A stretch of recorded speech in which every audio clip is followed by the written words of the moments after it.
नमस्कार दोस्तों, राजनीति की बातों में आपका स्वागत है। मैं हूं आपका दोस्त धर्मेंद्र कुमारी।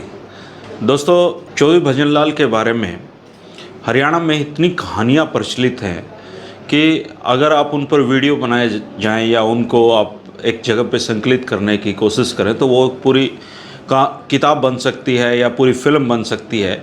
और इन कहानियों में से आधी कहानियाँ लोगों द्वारा रची गई हैं, लोगों द्वारा गढ़ी गई हैं, और कुछ कहानियाँ उनके बारे में सच भी है। हम जो हरियाणा की चुनावी यात्रा है उसको करते हुए 1982 के विधानसभा चुनाव तक पहुंच गए हैं, लेकिन इस बार अब ये 2-3 वीडियो चौधरी भजनलाल पर इसलिए बनाए जाने ज़रूरी हैं कि उनके बारे में भी हरियाणा के लोगों को जो सही सही तस्वीर है वो पता चल सके।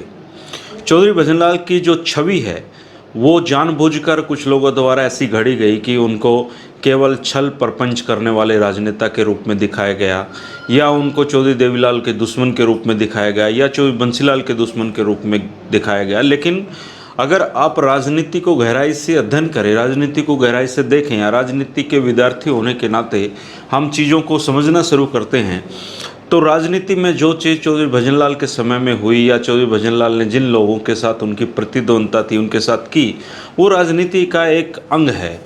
वो राजनीति में रहते हुए आपको कोई हथेली पर सत्ता रखकर नहीं देता है। आपको या तो सत्ता हथियानी पड़ती है या सत्ता हासिल करने के लिए साम दाम दंड भेद जो भी आपसे बन पड़े वो करना पड़ता है। कोई ज़िंदगी में थोड़ा ये करता है, कोई ज़िंदगी में ज़्यादा ये करता है, लेकिन आपको पुश कोई नहीं करता कि आप आइए और हरियाणा प्रदेश के मुख्यमंत्री बन जाइए या फलाना पद पर पहुंच जाइए। उसको हासिल करने के लिए आपको एक कठिन मेहनत करनी पड़ती है, और चौधरी भजनलाल ने इस मेहनत को जो किया है वो आम राजनेताओं से थोड़ी अलग किस्म की मेहनत थी, क्योंकि उनका जो बचपन है वो अथाह गरीबी में गुजरा। और हम ये 2-3 वीडियो चौधरी भजनलाल की ज़िंदगी पर उनको समझने के लिए बनाएंगे। इसके बाद 1982 के विधानसभा चुनाव पर चर्चा करेंगे। अब बात करते हैं चौधरी भजनलाल के जन्म के बारे में।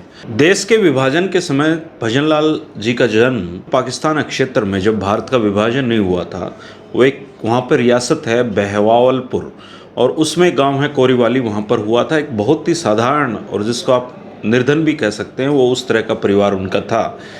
और देश के विभाजन के समय उनके परिवार को एक शरणार्थी के रूप में वो फतेहाबाद ज़िले के मोहम्मदपुर रोही गांव में आकर बस गए। और उनके जो भाई मनफुल सिंह है वो उनका परिवार आज भी गांव में ही रहता है। और इस तरह चौधरी भजनलाल उस क्षेत्र से हरियाणा के क्षेत्र में आए। और वो जो समय था, अगर आप ज़िंदगी भर के उनके कार्यकलापों को देखें तो उन्होंने जीवन में अगर किसी के साथ दोस्ती जोड़ी या किसी को कभी दुत्कारा नहीं, तो इसका सबसे बड़ा कारण ये था कि जो बचपन है, बचपन में चौधरी भजनलाल ने हर वो छोटा बड़ा काम करना पड़ा जो ज़िंदा रहने के लिए बहुत ज़रूरी होता था। और छोटे मोटे काम करके उन्होंने अपनी जो आजीविका है उसको चलाया। कुछ लोग उन पर तंज कसते थे कि चौधरी भजनलाल ने चुंदड़ियाँ बेची हैं, और हालांकि चौधरी भजनलाल ने कभी इस बात को स्वीकार नहीं किया। लेकिन अगर उन्होंने चुंदड़ियाँ बेची भी हैं तो उस समय वो करना ज़रूरी था। ज़िंदगी की गाड़ी को चलाने के लिए इस तरह के छोटे मोटे काम भी अगर उन्होंने किए हों तो कुछ गलत उसमें नहीं है। जब विभाजन हुआ तो वो करीबन 17-18 साल के रहे थे, और उनके पास कुछ संपदा के नाम पर कुछ भी नहीं था। इसके बाद भजनलाल जी ने पोकरमल बेनीवाल के साथ उनकी एक दोस्ती हुई, और उनके साथ मिलकर उन्होंने घी का कारोबार शुरू किया। और ये जो बिश्नोईपुरी बेल्ट है, इसमें से घी ले जाकर वो देश के अलग अलग भागों में बेचते थे, जहाँ पंजाब में भी काफ़ी बड़ा कारोबार उन्होंने घी का उस समय शुरू किया। और इस दौरान जो भजनलाल जी हैं रेल से ही पंजाब में आना जाना करते थे। और उस समय की भी एक रोचक घटना ये है कि एक बार जो सिरसा के शाह मस्ताना जी जो गुरु थे वो ट्रेन में चढ़े, और उस समय शाह मस्ताना जी इतने विख्यात गुरु नहीं थे, बहुत थोड़ी सी उनकी संगत हुआ करती थी, छोटा सा डेरा हुआ करता था, और ट्रेन में बहुत ज़्यादा भीड़ थी। तो किसी ने शाह मस्ताना जी को बैठने के लिए जगह नहीं दी, लेकिन इस खचाखच भीड़ में और जहाँ पर एक सीट हासिल करना बहुत बड़ी बात थी, चौधरी भजनलाल ने खड़े होकर शाह मस्ताना जी को अपनी सीट दे दी और उनके चरण छूकर आशीर्वाद लिया। तो इतनी भयंकर उस समय गर्मी थी, और उस समय सीट मिलना एक बुजुर्ग संत के लिए भी कोई छोटी बात नहीं थी। तो उन्होंने चौधरी भजनलाल के सिर पर हाथ रख कर कहा था कि आप एक दिन इतना बड़े आदमी बनोगे जिसकी आपने कल्पना भी नहीं की है। बाद में चौधरी भजनलाल ने इस बात का जिक्र अपने काफ़ी दोस्तों के सामने किया, लेकिन उस समय जब ये शाह मस्ताना जी आशीर्वाद दे रहे थे, चौधरी भजनलाल ने भी कभी नहीं सोचा होगा कि वो केंद्र में मंत्री रहेंगे या हरियाणा प्रदेश के 3 बार मुख्यमंत्री बनने का उनको अवसर मिलेगा। लेकिन एक संत का जो आशीर्वाद है उनके जीवन में खूब फला फूला।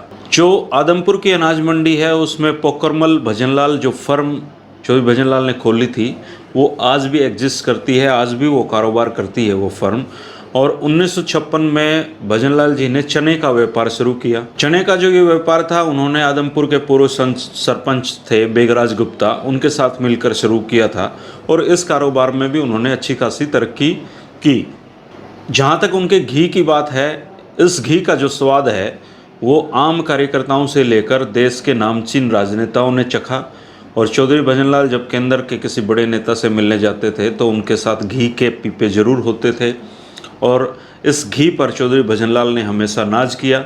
और इस घी के बने व्यंजन, खासकर जो हलवा और जलेबी है और जो चने के बागड़ी वो बनवाते थे घर पे, और उसका जो स्वाद है, जो ठेठ बिश्नोई एक आतिथ्य परंपरा है या उनकी खान पान की जो परंपरा है, घी में पूरा रसमस एक हलवा जिसके ऊपर घी तैरता हो और चने का बने हुई बाकड़ियाँ, वो अक्सर अपने मेहमानों को खिलाया करते थे। जब वो घी का कारोबार करते थे तो उनकी लुधियाना में एक व्यक्ति से मुलाकात हुई।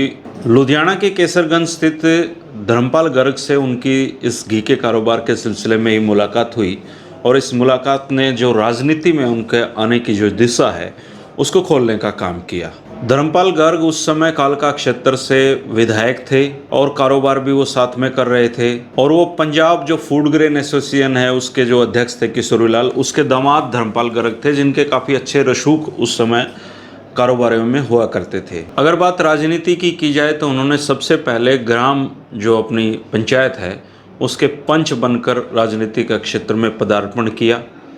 वो ब्लॉक समिति के चेयरमैन भी रहे और 1967 में उन्होंने आदमपुर क्षेत्र से टिकट मांगी जो नहीं मिली।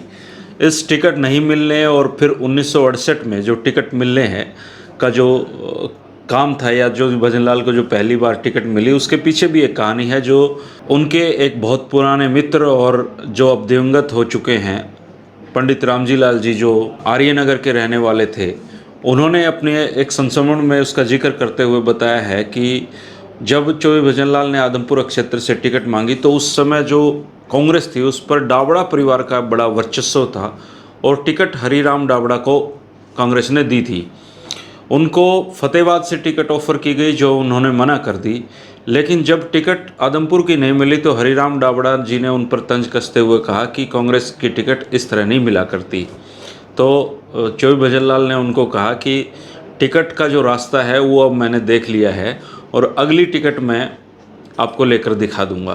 तो जो 68 के चुनाव हुए, चौधरी भजनलाल आदमपुर से टिकट ले आए और डाबड़ा गांव में उन्होंने जनसभा में कहा कि डाबड़ा वालों, आप लोगों ने रास्ता दिखाया था और मैं ये टिकट ले आया हूँ। इसके बाद वो आजीवन किसी न किसी सदन के सदस्य रहे, चाहे वो विधानसभा हो, चाहे लोकसभा हो या राज्यसभा हो। मृत्यु पर्यंत एक आदमी जब राजनीति में एंट्री करता है उसके बाद वो कभी जीवन में उन्होंने हार का सामना नहीं किया और आदमपुर तो उनका अजयगढ़ हमेशा रहा ही है। 1967 में चुनाव जीतने के बाद चौधरी भजनलाल को हरियाणा मार्केटिंग बोर्ड का अध्यक्ष चुना गया, लेकिन इसके बाद 1970 में चौधरी भजनलाल को चौधरी बंसीलाल ने अपने मंत्रिमंडल में कृषि मंत्री के रूप में शामिल किया। और चौधरी बंसीलाल और चौधरी भजनलाल के जो रिश्ते हैं उन पर जानकारी के लिए आप कल 3 बजे का वीडियो ज़रूर देखें और जानिए कि कैसे चौधरी भजनलाल, कैसे चौधरी बंसीलाल के संकट मोचक के तौर पे जाने जाते थे। और वो एक बहुत दिलचस्प उस समय का किस्सा है। इसके साथ ही 1972 के उस चुनाव का भी जिक्र करेंगे जब चौधरी भजनलाल और चौधरी देवीलाल सामने थे और जो मतदान केंद्र था उसके अंदर क्या बातचीत दोनों में हुई थी, वो भी एक दिलचस्प कहानी है जो वीडियो में आपके सामने आएगी। आपको इन वीडियो का जो नोटिफिकेशन है वो समय पे मिलता रहे, जानकारी मिलती रहे, इसके लिए आप चैनल को सब्सक्राइब कर लें। और अगर आपको उस दौर में कोई आपने खुद वो जानकारियाँ या खुद वो ऐतिहासिक घटनाएं अपनी आँखों से देखी हैं, गवा रहे हैं, तो आप कमेंट करके हम जैसे लोग जो इस दौर के लोग हैं उनको इस बारे में ज़रूर अवगत कराएं ताकि सबको राजनीति की इन बातों का पता चल सके। शुक्रिया दोस्तों, नमस्कार।